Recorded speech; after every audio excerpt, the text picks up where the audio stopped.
In case you didn't know, it is Small Business Week here in Charlotte. The effort is to bring small business owners together and to encourage fledgling entrepreneurs. Business coach Michael Moore has been facilitating some of the seminars this week. He joins me this morning with some insight about the current business climate here in Charlotte, and we'll just get right into it. I'm curious about some of the benefits of doing business here in Charlotte, or maybe even some of the drawbacks. What's the climate like? Here in Charlotte, there are a lot of resources available to entrepreneurs. You know, being a coach, speaking and working with businesses one-on-one, I can only expand my reach so far. So there's resources, for instance, the Small Business Center at Central Piedmont Community College. This is a great resource for local businesses here in Charlotte. Whereas I can reach a handful of clients every year, through them I can reach hundreds, if not thousands, of entrepreneurs, and they can get resources that they normally wouldn't otherwise have access to. Over this week, what are some of the main concerns that you've been hearing from small business owners and entrepreneurs? You know, every business has its own critical business aspects that contribute to the success or failure of that business. They're all unique to that one particular business. But what I see that's common is that when entrepreneurs get into small business, they have these critical business aspects that they start to juggle. And that's where they go into survival mode. And I see a lot of entrepreneurs that get stuck in this survival mode of juggling. They think, oh, we need sales. So all of a sudden they rush and they start marketing. And then all of a sudden they start getting leads. And so, well, I need to go into sales mode. So then they go into sales mode.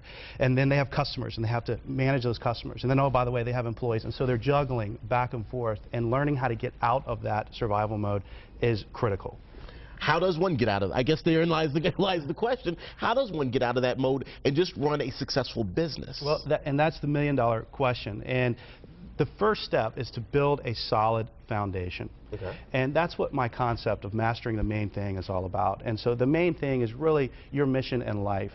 And once you define that, you can then align other aspects of your business to that, of your life to that, including your small business. So if you have a clearly defined business vision, and that vision, the great entrepreneurs are able to take that vision and align it to their main thing in life. And so that creates the passion, that creates the drive to be able to push through the challenges that you have in small business, because you're serving something beyond your product or service, something greater than yourself. And your main thing was born out of personal tragedy, is that right, for you personally? Yes, and you know, we all have our story, if you will. And whenever you can take things that have happened to you and turn them around to use to help other people, I think there's a lot of power in that. And unfortunately, my wife and I were struck with tragedy. We had a 6-year-old son that was killed in a drunk driving accident. And we literally left his bedside, and my wife went into labor. She was pregnant at the time. And we went from his bedside to the delivery room to bring our other son into the world. And so that tragic, anytime we experience tragedy, it causes us to search for meaning and purpose. And that's how I determine my purpose, is to take everything that I've experienced, the good, the bad, and the ugly, and turn that around and use that to serve and help other people. Well, we appreciate you being here and sharing with us this morning. Thanks for having me. Continued success to your business. Thank you very much. Appreciate you being here. Absolutely.